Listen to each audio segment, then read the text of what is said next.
Have you ever stood silent amidst the chaos of modern life and felt that something greater was unfolding, an undercurrent moving beneath the turbulent surface of daily events? We turn on the news and are inundated by a storm of information. Conflicts erupting in distant lands, fragile political alliances forming and fracturing, financial markets trembling at the whim of a single message. It all seems so random, so disconnected and meaningless, like the shattered shards of a mirror thrown to the floor, each piece reflecting a chaotic, unrelated image. We try to find a pattern, an order, but often find ourselves lost in a labyrinth of complexity. But for a moment, let us take a step back. Let us put aside the fleeting headlines and look up at the night sky. There, in the infinite silence, a phenomenal order reigns. Galaxies swirl in dances choreographed billions of years ago. Stars move along precise orbits, obeying invisible but unbreakable laws. It is a symphony of order, a testament that the universe is not an accident. So, what if I told you that human history, in all its seemingly endless complexity and chaos, also follows such an order? What if behind the wars, the famines, the revolutions, and the rise and fall of empires, there lies not randomness, but carefully calculated steps within a grand architectural masterpiece? Imagine history not as a raging, aimless river, but as a structure under construction. A structure on a scale that dwarfs any pyramid or cathedral ever built by human hands. And, like any structure, it must have a design. An ancient, astonishingly detailed blueprint drawn long before the first brick was ever laid. For thousands of years, this design has lain dormant within ancient scrolls, forgotten in burnt-out libraries, obscured by the dust of time and human skepticism. It contains the detailed plans for the destiny of nations, the lines that shape the very flow of time. It foretold that even the mightiest empires would be but temporary scaffolding, erected and then dismantled once their role in a larger plan was complete. And at the very center of this grand design, like a focal point for every line and every angle, is a tiny strip of land nestled between three continents, a barren land that is the most spiritually fertile soil on the planet, a people scattered to the ends of the earth but never assimilated, a resilient nation that has weathered every storm of history. That place is Israel. In this design, Israel is not merely a nation. It is the cornerstone of the entire structure. It is the convergence point for every line in the blueprint. Every conflict, every alliance, every geopolitical tension you see in the daily news may not be a coincidence.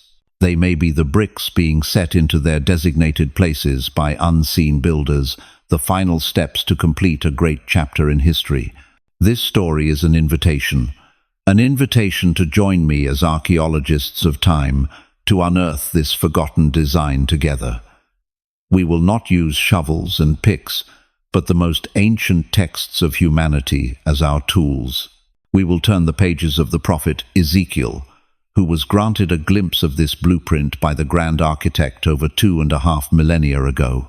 We will compare the faded lines on parchment with the sharp, clear events on the news screens of the 21st century. Do you dare to set aside your preconceptions? Are you ready to confront the possibility that the world we live in has a far greater purpose and a clearer path than we ever imagined? Brace yourself, for the journey we are about to embark upon is not merely a trip into the past. It is an exploration of the present and a glimpse into the future. What we are about to uncover may shake the foundations of your perception and forever alter the way you see your place in the greatest architectural work of all time. The design is being unfurled, and the structure is nearing completion. It is time for us to read it. Every great architectural work, whether a humble home or a magnificent cathedral, begins from a single point, a crucial stone that determines the integrity and orientation of the entire structure. The cornerstone. Without it, every wall would be askew, every arch would collapse. In the grand design of history, this cornerstone was not a lifeless block of granite. It was the embodiment of a people and their presence in a promised land. And for nearly 2,000 years, this cornerstone had been dislodged from its place, leaving a frightening void in the architecture of time. Let us return to the prophet Ezekiel. He did not write his words from a comfortable study or a luxurious palace.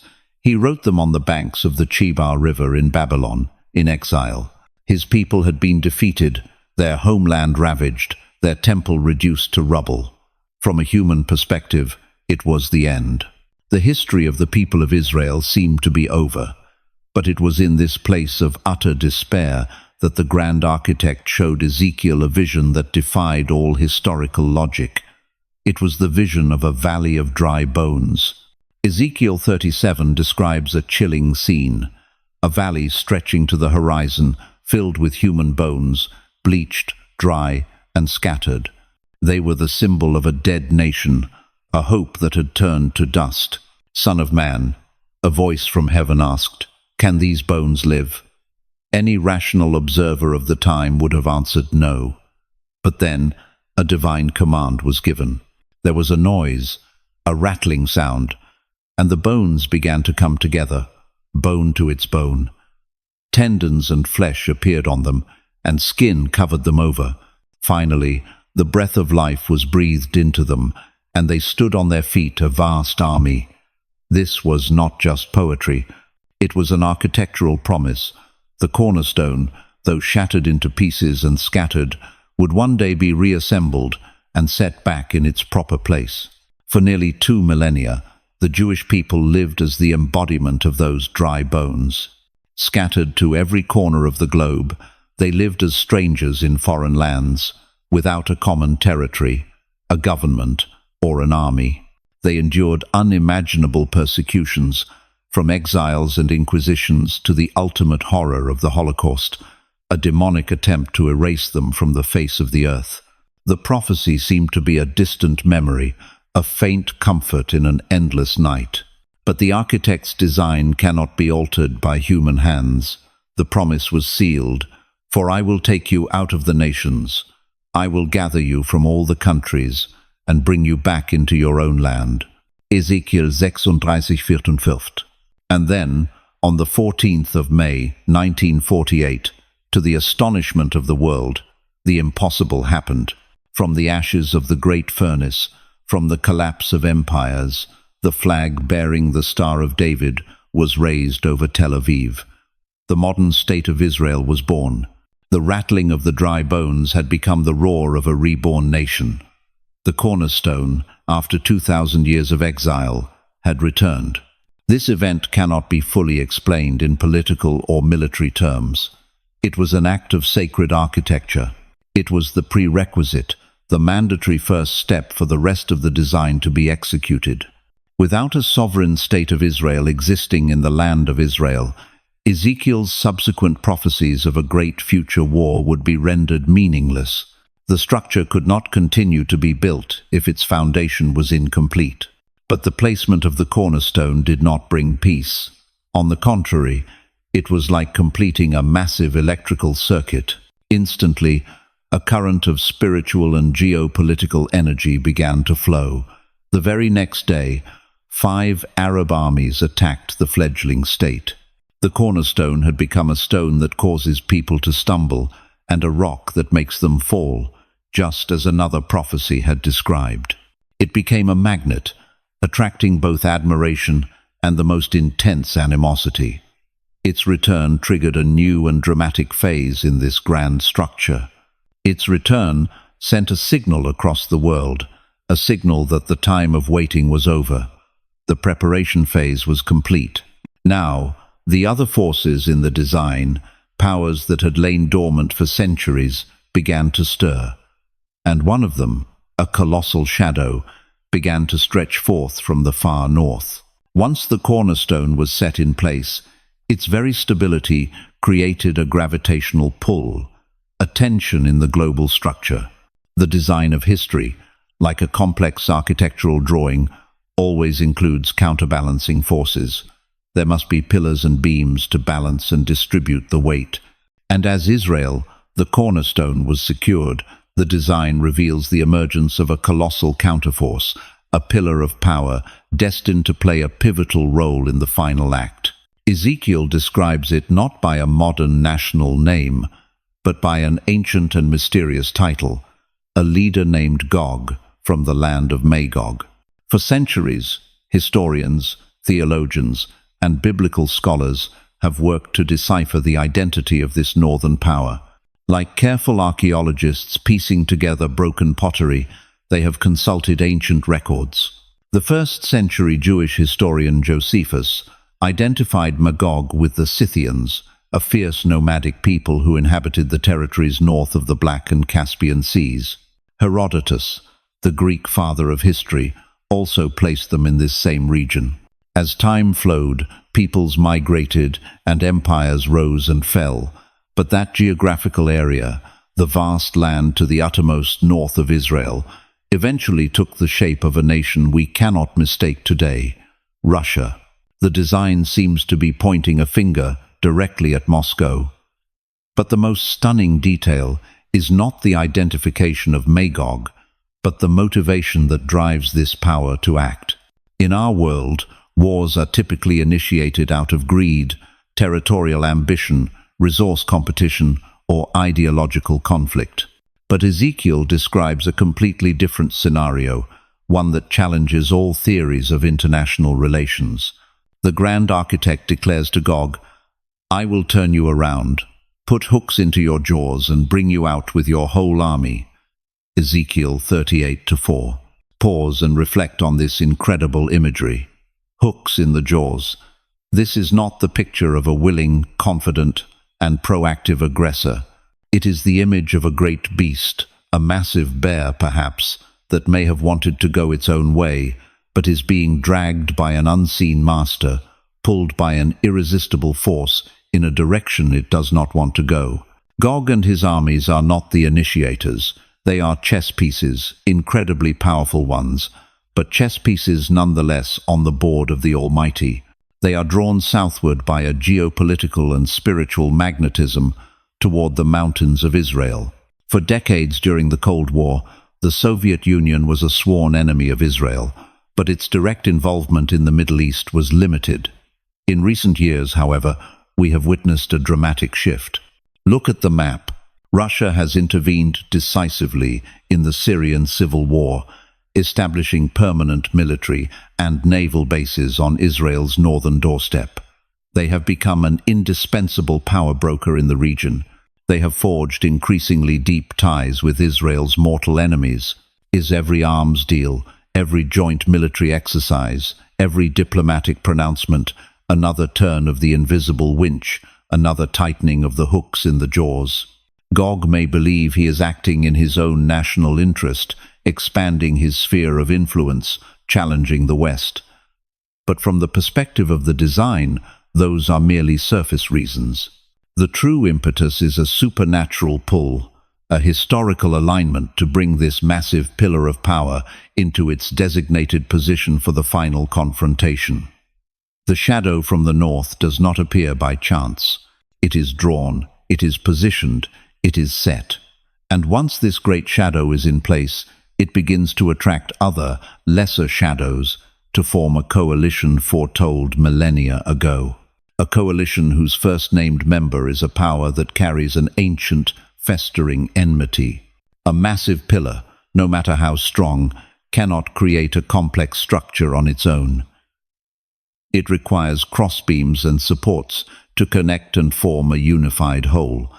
The shadow from the north does not act alone. Ezekiel's design makes it clear that Gog of Magog will be the commander of a multinational coalition. And the first name listed after Gog, a name that reverberates through the corridors of history, is Persia. To a 21st century reader, this name immediately evokes a modern nation, Iran.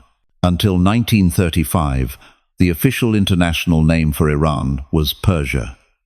The connection is not vague, it is direct and undeniable. But what makes this detail so phenomenal is not just its accuracy, but its historical absurdity at the time the prophecy was written. In the 6th century BC, when Ezekiel was living in exile, Persia and the Scythian tribes, the progenitors of Magog, were not friends.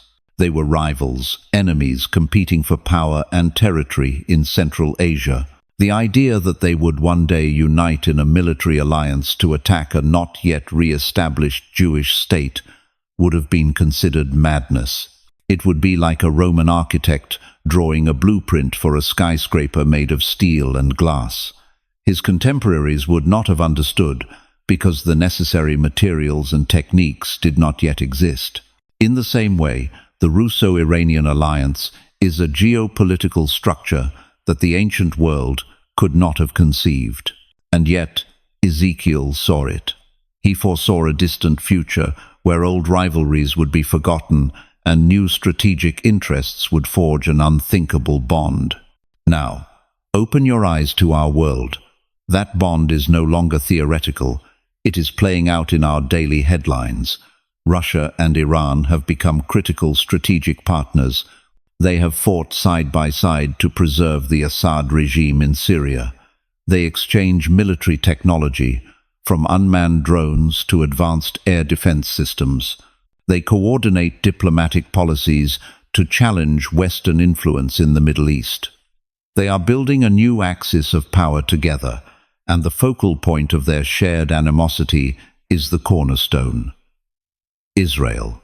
Iran's enmity toward the Jewish state is not merely a political disagreement. It is deeply embedded in the ideology of its ruling regime. They openly call for Israel to be wiped off the map. They fund, train, and equip terrorist organizations like Hezbollah in Lebanon and Hamas in Gaza, using them as proxies to wage a relentless war against Israel.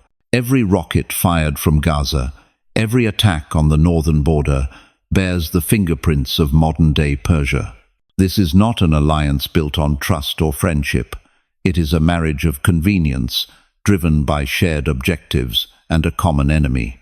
In the grand design, Persia serves as a kind of ancient mortar, a hateful binding agent that helps hold the other components of the coalition together under Gog's leadership. The military might of Magog, combined with the ideological fanaticism of Persia, creates a formidable threat. The prophet Ezekiel, sitting by a river in Babylon, peered through the veil of time and saw the handshake between the Russian bear and the Persian lion. He saw the rebirth of an ancient enmity, now armed with modern weapons and driven by a singular goal.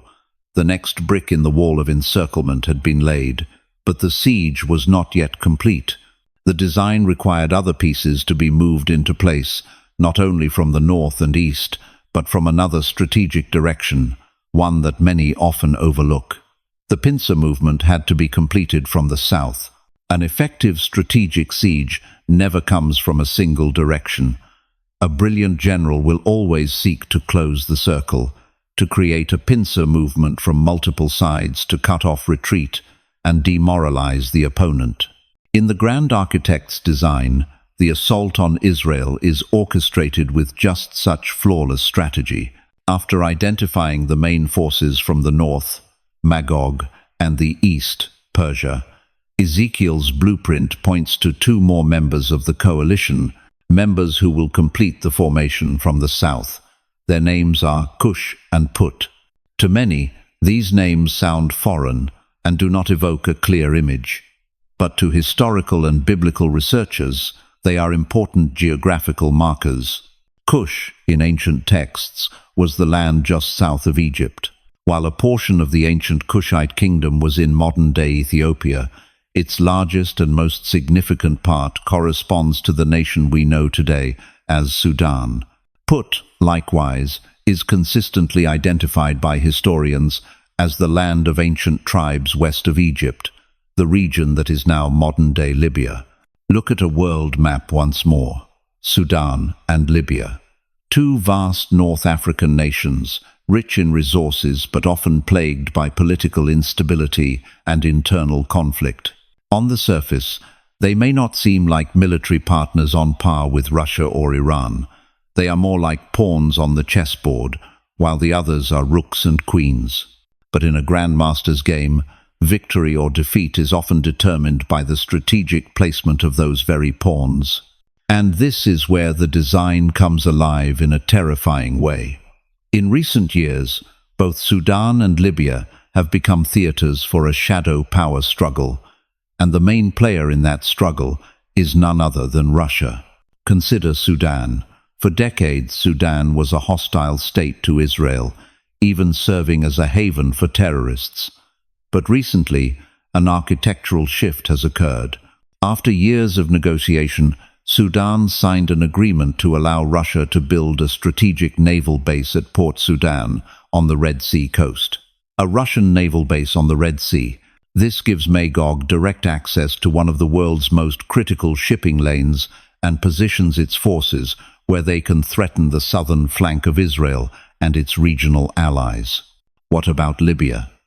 Since the fall of the Gaddafi regime, Libya has been mired in civil war, and who has taken advantage of that chaos to establish a presence? Once again, Russia. Through private military companies like the Wagner Group, Russia has deployed thousands of mercenaries, advanced air defense systems, and fighter jets to Libya, supporting one of the warring factions and turning the nation into its unofficial forward operating base in the Mediterranean. Do you see the picture emerging? These are not random events. Kush, Sudan, and Put, Libya, do not need to have massive armies to join the coalition. Their role in the design is to provide strategic footholds. They offer the ports, the airfields, the logistical positions that allow the northern power to project its strength to Israel's doorstep from an unexpected direction. They are the two arms of the southern pincer.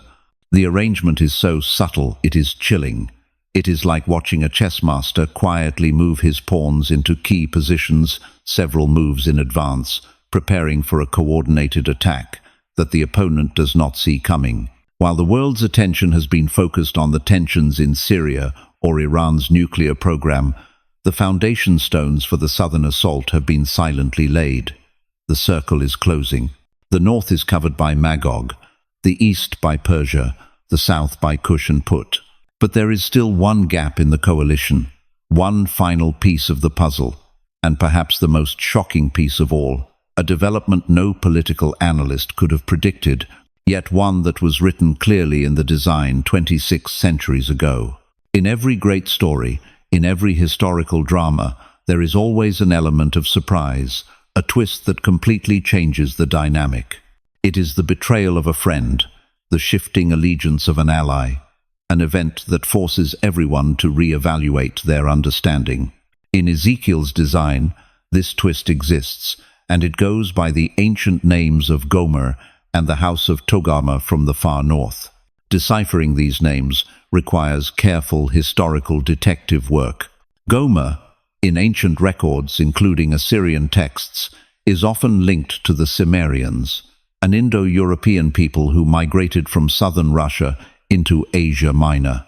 Togarmah is also identified with peoples living in that same region. Over time, the land of Gomer and Togarmah took shape as a nation with a unique geographical position straddling Europe and Asia, controlling the strategic Bosphorus Strait, a nation we know today as Turkey. And this is where the astonishment reaches its peak. Turkey. For most of the 20th century, Turkey was a staunch ally of the West. It was a key member of NATO, a bulwark against Soviet expansion. It was one of the first Muslim-majority nations to recognize the State of Israel. For decades, the military and intelligence relationship between Turkey and Israel was strong. From the perspective of any analyst in the 1990 seconds, the idea of Turkey joining a Russian-led coalition to attack Israel was unthinkable, a complete absurdity. But the design does not operate on the political logic of a single era. It operates on a long-term schedule. And over the past 2 decades, we have witnessed a tectonic shift, a slow but steady geopolitical pivot in Turkey. Under its current leadership, the nation has increasingly distanced itself from its Western allies. It purchased Russian S-400 missile systems despite NATO objections. Its rhetoric toward Israel has become increasingly hostile and inflammatory, frequently accusing Israel of being a terrorist state and an occupier. But the shift goes beyond words. Look at the actions. Where have the interests of Russia, Iran, and Turkey converged most clearly? On the battlefield of Syria. These three nations, once rivals in the Syrian conflict, have now become the primary partners in shaping that nation's future. They hold summits, coordinate military operations, and together control vast swaths of Syrian territory right on Israel's northern border. Let that fact sink in. 3 of the 5 key members of Ezekiel's coalition, Russia, Iran, and Turkey, are now actively cooperating militarily in the very nation that serves as the launching pad for the future invasion of Israel. This is no longer a coincidence. This is a convergence of historical vectors. It is a geopolitical alignment so perfect it is frightening. Turkey's inclusion in this alliance is not just the addition of another country. It is a foretold betrayal, a deeply symbolic shift in allegiance. It shows that in the final act of history, old alliances will crumble and new, seemingly impossible partnerships will be forged to serve the purpose of the design. The final piece of the invading coalition has clicked into place. The circle is complete. A fearsome axis of power has been formed, stretching from Moscow through Ankara and Tehran, with outposts in Sudan and Libya. The picture seems complete. The forces are assembled. But it is at this very moment, as we look at the entire canvas, that we notice something even more incredible. It is not what is present in the picture, but what is conspicuously absent. A deafening silence coming from the very places one would expect the most noise. When a brilliant detective solves a complex case, sometimes the most crucial clue is not the fingerprint that is found, but the fingerprint that is missing. It is not the sound that was heard, but the strange silence of the guard dog in the night. In the same way, as we analyze Ezekiel's design, one of the most compelling pieces of evidence for its supernatural origin lies not in the list of nations that will attack Israel, but in the list of nations that are completely absent. Let us take a brief journey into recent history.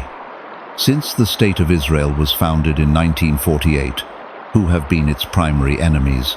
The ones who have waged multiple bloody wars in an attempt to destroy it. Its immediate Arab cousins and neighbors. In 1948, a coalition of Egypt, Jordan, Syria, Lebanon, and Iraq attacked in unison. In 1967, in the Six-Day War, Egypt, Jordan, and Syria joined forces once again.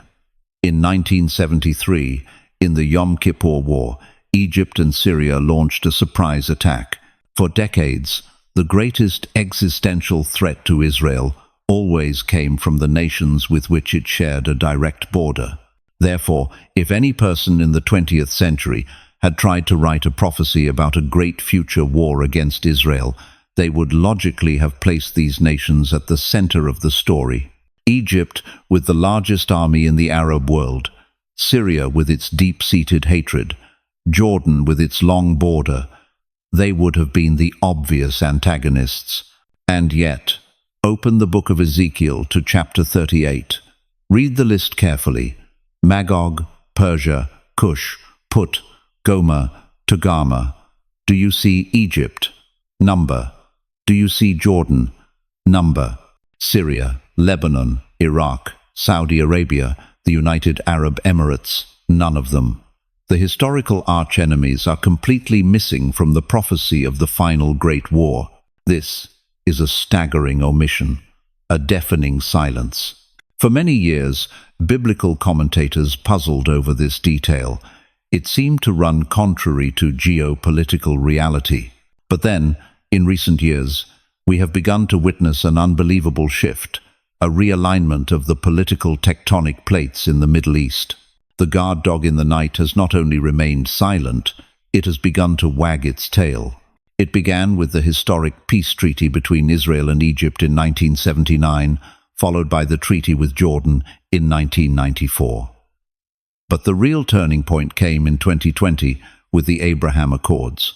The United Arab Emirates, Bahrain, followed by Sudan and Morocco, did the unthinkable. They normalized relations with the Jewish state. Nations that once refused to even acknowledge Israel's existence are now opening embassies, signing trade deals, and cooperating on security. Even the regional giant, Saudi Arabia, while not yet official, is engaging in quiet reconciliation and back-channel cooperation with Israel. What is the cause behind this seismic shift? The rise of a common threat, an enemy that both Israel and the moderate Arab states fear, Persia or Iran. The threat from Iran's nuclear program and its proxy forces has created a new Middle Eastern proverb: "The enemy of my enemy is my friend." Do you see it now? The silence in Ezekiel's prophecy was not a mistake. It was an astonishingly accurate prediction of a geopolitical landscape that would only come into being 2,600 years later. The rapprochement between Israel and the Arab world is the necessary condition to isolate Israel from its immediate neighbors, creating a strategic vacuum. This silence is the space required for the Northern Coalition, an entirely different entity, to move in without being bogged down in a wider regional war. If Ezekiel were merely a brilliant military analyst guessing about the future, he would have made a fatal error by omitting Israel's traditional enemies. But he was not an analyst. He was a scribe. He was simply drawing what the grand architect showed him in the design. And in that design, the stage had to be cleared. The minor actors had to retreat into the wings to make way for the main confrontation between the cornerstone and the dark coalition from the north. Everything is ready. The actors are in position. The curtain is about to rise on the final act. The stage has been set perfectly. Every actor has moved to their marked position in the ancient blueprint. From the north, Gog of Magog, a giant pulled by invisible hooks, leads a mighty army. At his side is Persia, fueled by a millennial hatred. The southern pincer is secured by Cush and Put, while the shocking betrayal of Gomer and Togarmah completes the circle. Israel's old enemies are astonishingly silent, watching from the sidelines. The design describes this scene with vivid imagery. The invading army will advance like a storm and will cover the land like a cloud. Ezekiel 38-9. Picture it. A sea of men and war machines flooding across the northern border, descending upon the mountains of Israel. Radar systems would light up with innumerable hostile signals. Satellites would transmit images of tank columns stretching for miles. From a human perspective, this is an apocalyptic scenario, a tiny nation facing a coalition of regional powers and a global superpower. Militarily, it is an unwinnable fight. All hope seems lost. This is the very moment where human logic ends and the logic of the design begins. The coalition, in its pride, believes it is waging war against Israel. But they have made a fatal miscalculation. They are not just attacking the cornerstone, they are challenging the very architect who set that stone in place. And the architect will not stand by and watch his work be destroyed. The intervention does not come from a third superpower, nor from any human military alliance. The rescue is not carried out by fighter jets or interceptor missiles. The architect himself will intervene directly, and he will use the very elements of creation as his weapons. First, the enemy's foundation is shaken. Literally, on that day, the prophecy declares, "There will surely be a great earthquake in the land of Israel." Ezekiel 38-19. This is no ordinary tremor. Its scale will be global. The fish in the sea, the birds in the sky, the beasts of the field, every creature that moves along the ground, and all the people on the face of the earth will tremble at my presence. The mountains will be overturned, the cliffs will crumble, and every wall will fall to the ground. Ezekiel 38-20. Imagine the absolute chaos. Tank divisions toppling into massive fissures, communication systems severed, soldiers disoriented, panicking in a world that is collapsing beneath their feet. Next, the external chaos turns inward. The architect will sow confusion within the ranks of the coalition itself. "I will summon a sword against Gog on all my mountains," declares the Lord God. "Every man's sword will be against his brother." Ezekiel 38-21.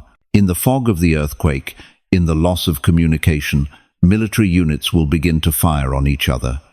Yesterday's allies will become a moment's enemies. Paranoia and fear will spread like a virus.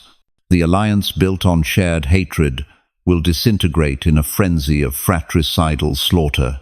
And finally, when the enemy has been weakened by nature and their own internal chaos, the architect will unleash his final judgment from the heavens above. "I will execute judgment on him with plague and bloodshed. I will pour down torrents of rain, hailstones and burning sulfur on him, and on his troops, and on the many nations with him." Ezekiel 38-22. This is a scene that transcends conventional warfare. It is reminiscent of the divine judgment on Sodom and Gomorrah, of the plagues of Egypt. The heavens will open, not to bring deliverance, but to rain down destruction. Giant blocks of ice will crush armored vehicles. Fire from the sky will incinerate troop positions. This is not a battle. It is a dismantling, a complete and systematic collapse of the human plan before the absolute power of the Creator. Israel, the target of the invasion, will have to do almost nothing. They will be witnesses, standing on their hillsides in awe, watching the greatest deliverance in their history. When the dust settles and the fires die down, the battlefield will fall silent. But the story is not over. The aftermath of this divine intervention will leave strange clues, hints that reveal the true nature of the destruction, a nature that only our modern era can begin to comprehend. The battlefield is now silent. The storm has passed. The cloud of the enemy has vanished. The architect's intervention has left a scene of unimaginable destruction. But the story in Ezekiel's design does not end with victory. It moves into a new chapter, one that is incredibly detailed and peculiar, focusing on a very practical matter, the cleanup. And it is in these details of the cleanup that we find one of the most frightening and modern clues in the entire prophecy. Normally, in ancient war chronicles, the aftermath focuses on dividing the spoils, victory parades, or the building of monuments. But Ezekiel dedicates a significant portion to describing a lengthy and complex environmental remediation process. For 7 months, the house of Israel will be burying them in order to cleanse the land. Ezekiel 39-12. 7 months. Why would it take so long? Even after the bloodiest battles in history, the burial of the dead did not take 7 months. This duration suggests one of two things. Either the number of dead is astronomical, or there is another reason that makes the cleanup process extremely hazardous and requires it to be conducted with extreme caution. As we read on, the details become even stranger. The design does not describe a chaotic mass burial effort. Instead, it describes an organized, methodical process divided into 2 separate teams with distinct tasks. Men will be regularly employed to cleanse the land. Ezekiel 39-14. What is the job of this first team? They do not bury. Their sole task is to search. As they go through the land, if any of them sees a human bone, they will set up a marker beside it, till the buriers have buried it in the valley of Hamon Gog. Ezekiel 39-15. Let us analyze this procedure. A professional search party, whose only job is to locate and mark the position of remains. They are instructed not to touch what they find. Then, a second team, the buriers, will come later to handle and transport the remains to a designated mass burial site in a remote valley. Why this careful division of labor? Why can't the searchers handle the remains themselves? Why the need for separate specialists for the burial? This procedure sounds nothing like any battlefield cleanup in the ancient world, or even in the conventional wars of the 20th century. But it sounds astonishingly similar to the protocol for handling a chemical, biological, or nuclear (CBRN) disaster in our time. Think of the Chernobyl disaster. The first liquidators were tasked with assessing the danger and identifying radioactive hotspots. Other specialized teams with full protective gear were then sent in to do the handling. The division of labor, the extreme caution, the establishment of exclusion zones, this is all standard operating procedure when dealing with an invisible, lingering danger. Could it be that Ezekiel, in his vision, was shown the aftermath of a nuclear event that he had no vocabulary to describe? Was the burning sulfur from the sky an ancient's description of thermonuclear explosions? Is the destruction so profound that even the bones of the enemy are hazardous to the touch due to radioactive contamination? Is the 7-month waiting period required to allow radiation levels to decay to a safer threshold? We cannot be certain, but the parallels are impossible to ignore.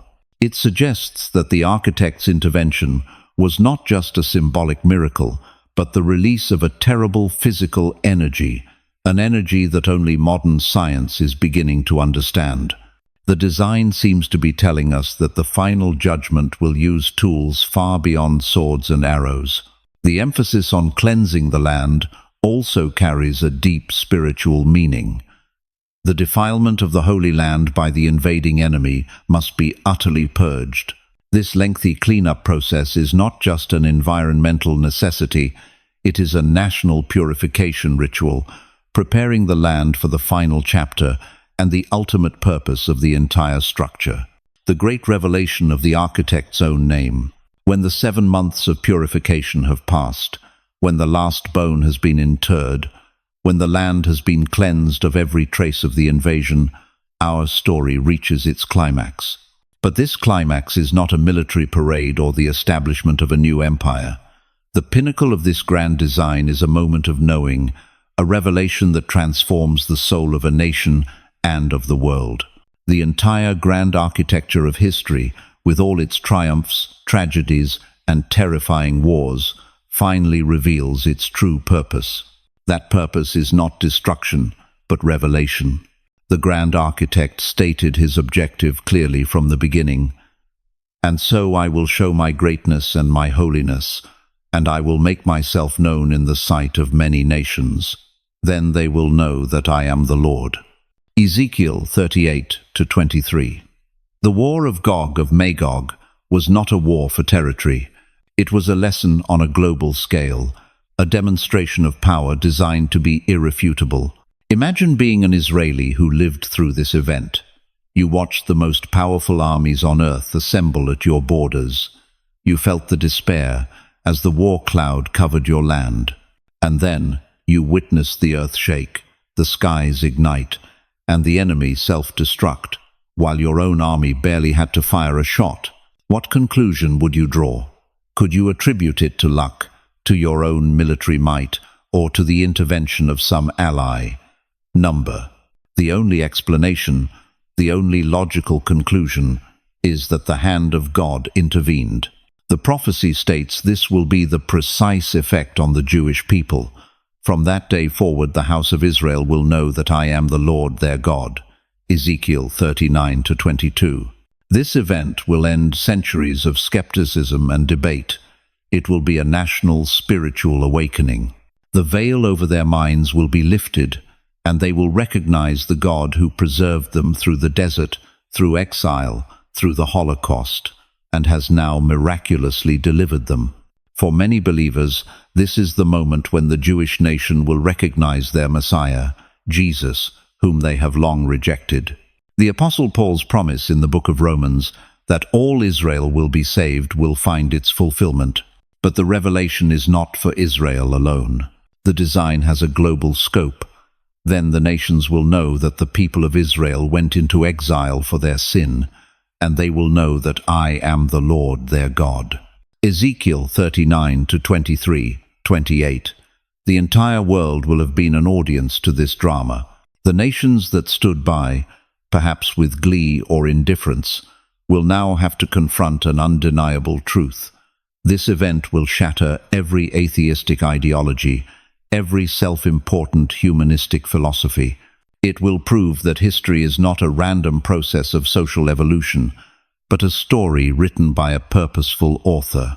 The architectural structure of history, after thousands of years of construction, is finally complete. The cornerstone was set in place, the pillars and beams were assembled. The final confrontation took place to test its integrity, and now the entire structure stands, not as a monument to man, but as a temple to the name of the architect. Its purpose was not to build a man-made paradise on earth, but to create the perfect context for the revelation of the one who designed it. And where do we, living in the 21st century, fit into this design? Perhaps we are no longer in the early chapters. Perhaps we are living in the final pages. We are witnessing the last bricks being set in place, hearing the noise of the construction site as it enters its final phase. The forgotten design is being unrolled before our very eyes. The final question is not whether the design will be completed. That has been ordained. The question for each of us is, when the grand architect steps forward to inaugurate his finished work, where will we be standing? Imagine casting a massive boulder into a placid lake. The impact creates a submarine earthquake, but its effects do not stop there. Ripples spread outward, ever wider, touching every shore, rocking every boat. The architect's intervention on the mountains of Israel was that boulder, and now the ripples, or more accurately, the tsunamis of revelation, are spreading across the planet, shaking the foundations of every nation and every ideology. The world after this event can never be the same. In the first hours, there is silence. Governments, intelligence agencies, and global news outlets are paralyzed by the sheer absurdity of what has transpired. Satellites have recorded everything: a massive army advancing, then an inexplicable seismic event, impossible internal explosions, and thermal imaging showing a firestorm descending from above. No recorded Israeli counterattack could account for destruction on this scale. The military communication channels of the Northern Coalition have gone dead, replaced by radio silence. After the silence comes the chaos. At the United Nations headquarters in New York, an emergency session is called. Diplomats, accustomed to using carefully polished words, now stammer, finding no vocabulary to describe the event. The ambassador from Magog, his face pale, can only offer a weak statement about a tragic and anomalous natural disaster. The ambassador from Persia is defiantly silent, his eyes betraying a mixture of confusion and rage. But the explanations ring hollow. The world has seen. The news spreads like wildfire. Scientists attempt to formulate theories. An unprecedentedly powerful solar flare. A rare geophysical phenomenon. Did Israel secretly develop a new kind of directed energy weapon of mass destruction? But no single theory can account for all the elements. The targeted earthquake, the self-destruction of the armies, and the selective rain of fire. Occam's razor, the principle that the simplest explanation is usually the correct one, seems to leave only one option, an option the modern world has tried so hard to eliminate. It was an act of God. The world's reaction splinters into three main currents. The first current is one of awe and submission. Most surprisingly, this reaction comes from the very Arab nations of the Abraham Accords. For them, it is the ultimate validation. They bet on peace instead of war, and now they have watched their old enemies, who chose the path of violence, be annihilated by a power far beyond man. Their silence in the prophecy now takes on new meaning. It was not weakness, but divinely inspired wisdom. Their relationship with Israel begins to transform from a strategic alliance into a deep respect for the God of Israel. The second current is one of fear and denial. The secular nations of the West, which have built their societies on the foundations of rationalism and the exclusion of God from public life, are thrown into an existential crisis. The event is a devastating blow to human pride. It demonstrates that, for all our technological advancement, humanity is not the master of its own destiny. Their defensive reaction is to try and explain it away at all costs. Think tanks are formed, scientific conferences are held, all to find a natural explanation to soothe a terrified populace. They cannot accept a universe where a sovereign being has the power to intervene in history. And the third, most dangerous current, is one of defiance and hatred. For those forces that still believe in the power of man and darkness, this event is not a cause for repentance, but a declaration of war. They see the architect's power not as a holy revelation, but as an act of cosmic tyranny. Their hatred for Israel, now proven to be God's protected people, deepens. They understand that in order to rule the world, they must not only defeat Israel, but challenge the God of Israel himself. A new ideology, a final human rebellion, begins to quietly form in the shadows. The reverberation from the mountains of Israel has divided humanity in two. There are no more national, racial, or political boundaries.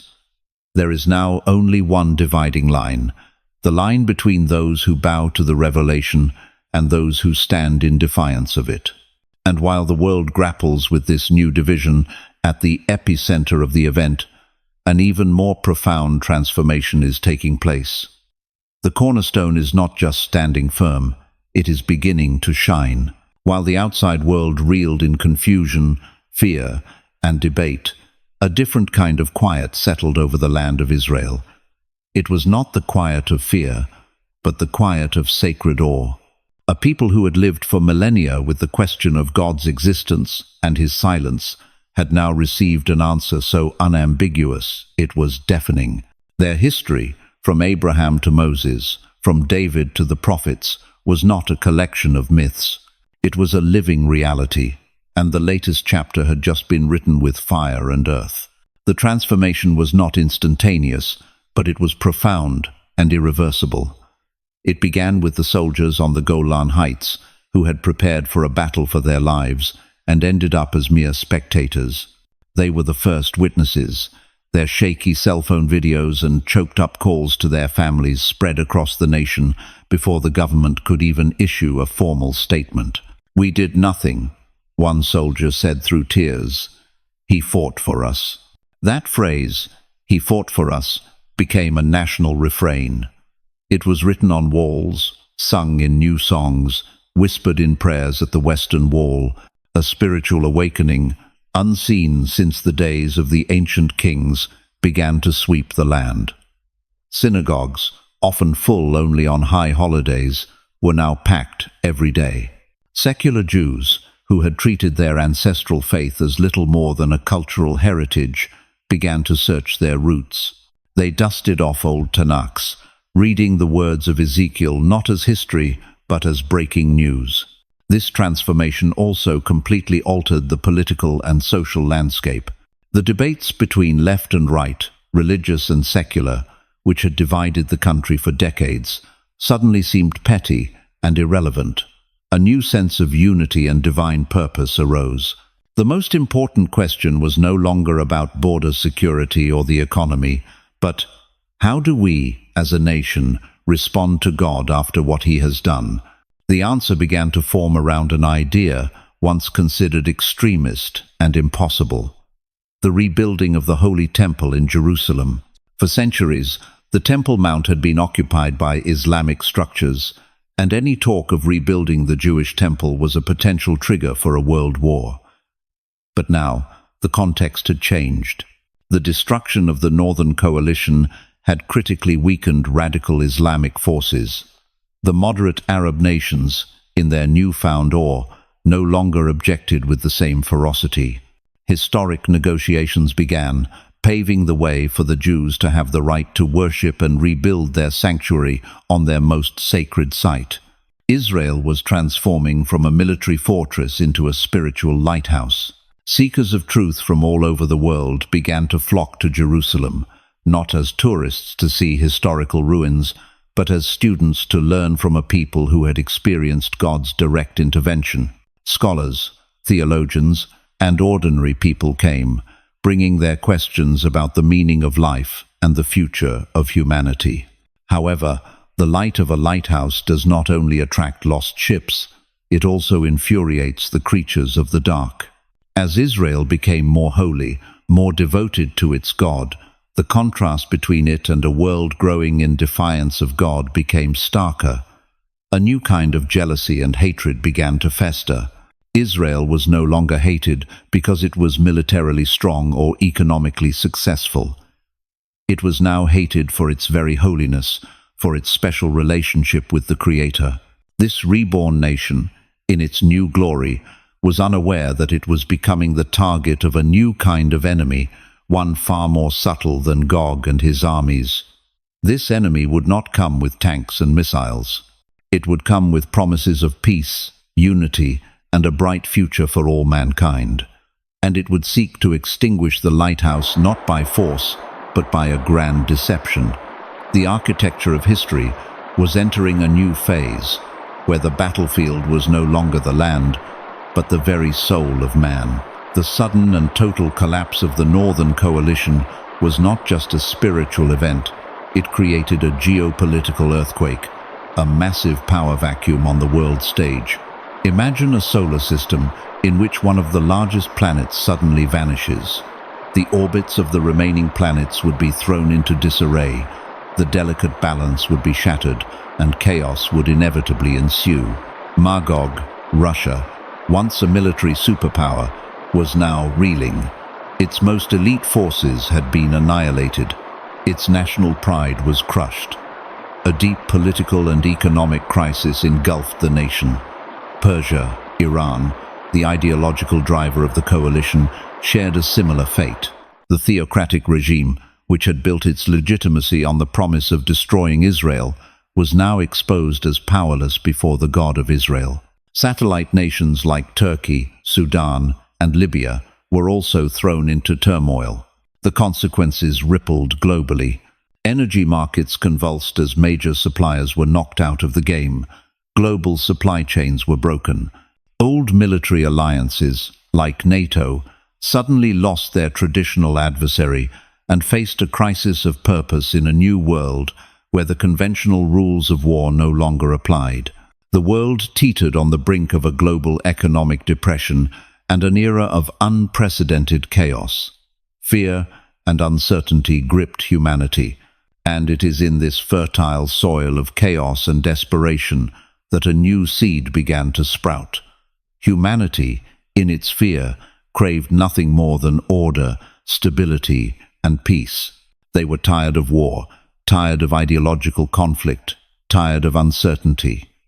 They longed for a savior, not necessarily a divine one, but a political one, someone who could rise up, clean up the mess, and offer a new path forward for mankind.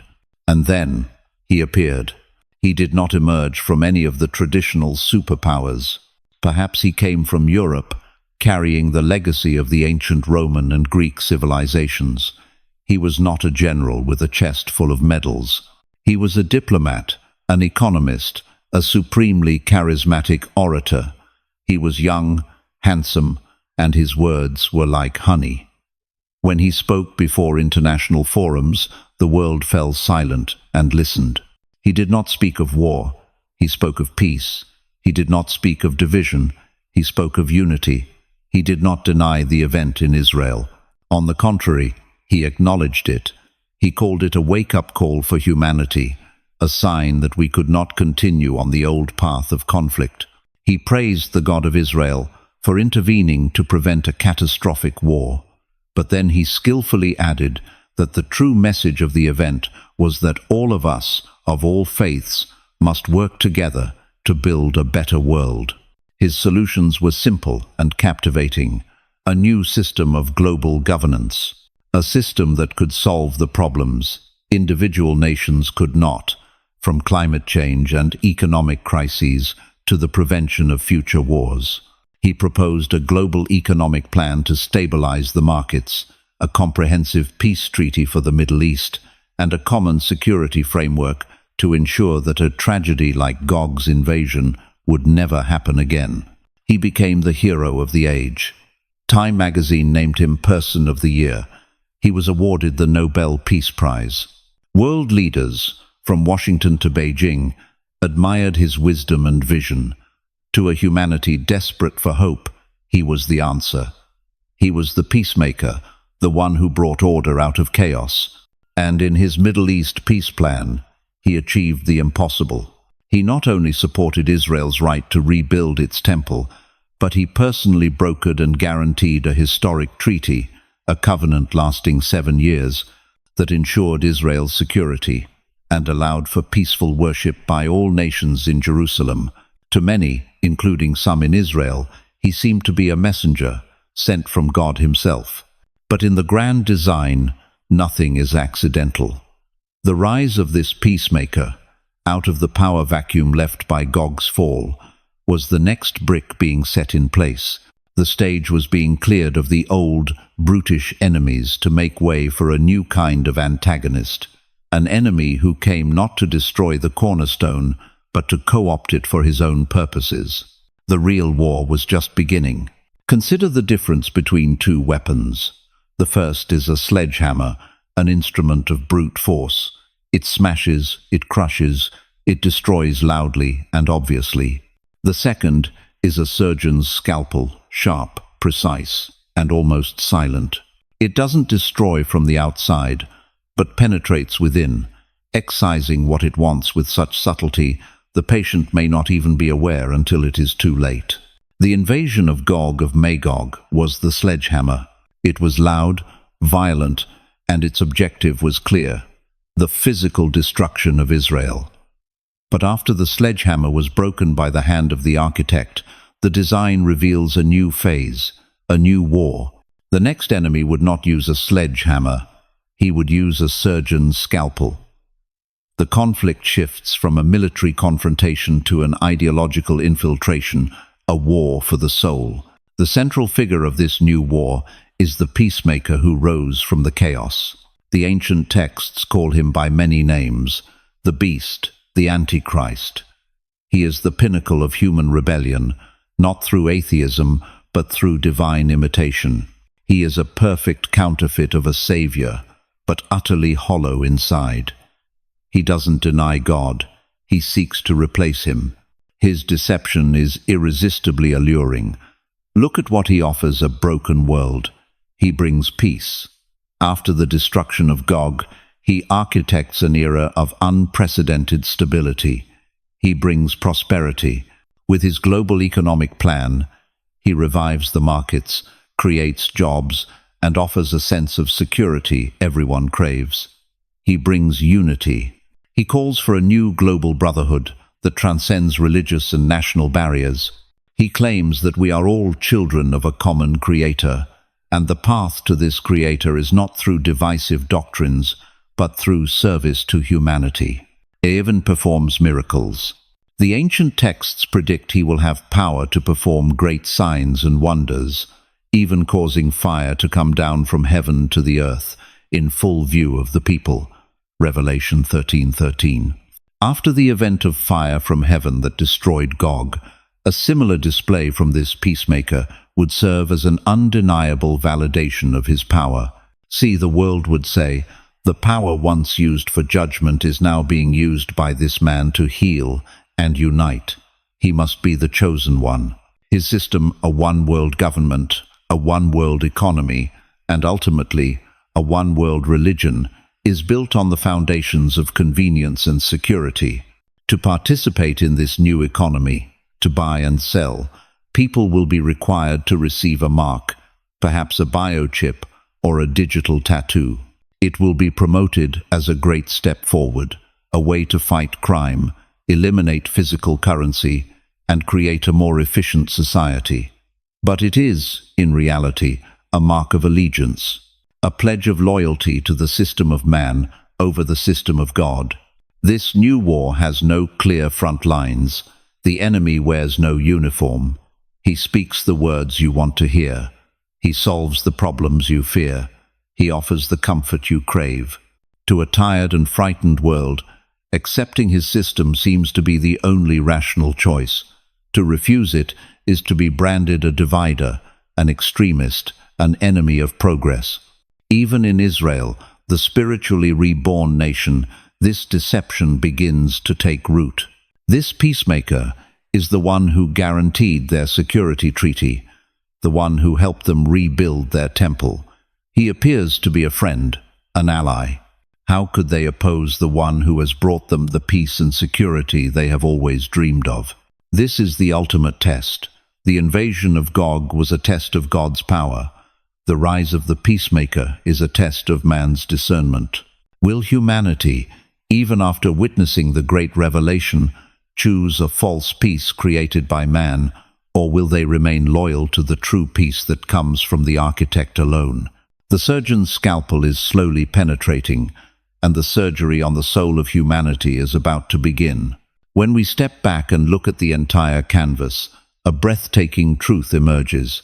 The destruction of Gog of Magog and the rise of the peacemaker are not two separate or opposing events. They are two sequential, perfectly designed stages within the same final blueprint. They are like two sides of the same coin, both necessary to accomplish the grand architect's ultimate purpose. The first stage, Gog's invasion, was a demonstration of raw power. It was designed to answer the most fundamental question: is there a God, and is he in control of history? The answer was delivered in fire, earthquake, and supernatural destruction. After that event, no rational person on earth could deny the existence of a supreme power that had intervened in human affairs.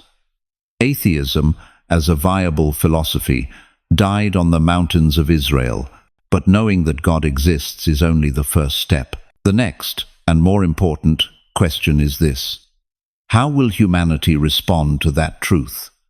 Will they worship the true Creator, or will they seek to create a God in their own image?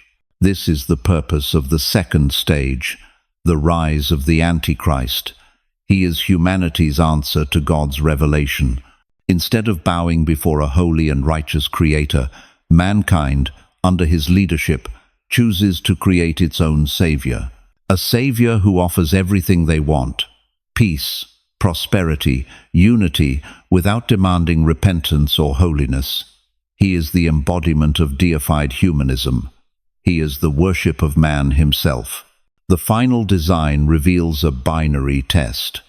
God has placed before humanity two clear choices. On one side is salvation through his power and grace, demonstrated in the deliverance of Israel. On the other is a counterfeit salvation through the wisdom and power of man, embodied by the peacemaker. There is no more gray area. There is no more ambiguity. Every single person on the planet will have to choose. And the focal point of this choice, once again, is Jerusalem. The ancient texts predict that halfway through the 7-year treaty, this peacemaker will do the unthinkable. He will enter the newly rebuilt temple in Jerusalem, the dwelling place of God, and will set himself up in God's temple, proclaiming himself to be God. 2 Thessalonians 2-4. This is the ultimate act of rebellion. He does not just want to replace God in the hearts of men. He wants to usurp his very place of worship on earth. This act will tear away the veil of deception. For the faithful remnant in Israel and for believers around the world, it will be the unmistakable sign that this peacemaker is the foretold enemy. A great persecution will follow, targeting all who refuse to worship man instead of God. But this is also the moment when the final design reveals its most magnificent image. Our story began with the metaphor of Israel as the cornerstone of the historical structure.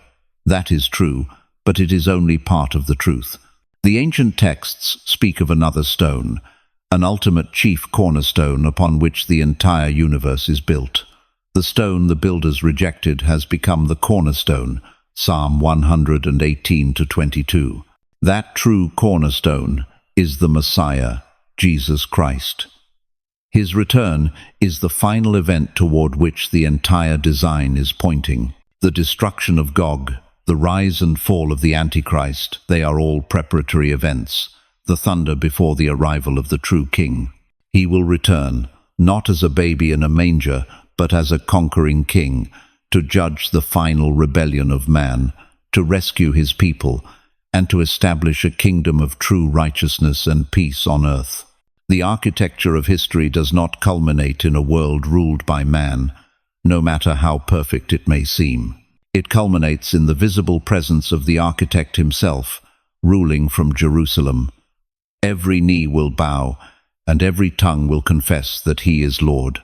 The design has been laid out before us, from the dry bones in the valley to the judging fire on the mountains, from the alluring deception of a global leader to the glorious return of the true king. We are not just readers of this story, we are characters in it. And every day, by our choices, we are deciding our own place in the final chapter of the greatest structure of all time.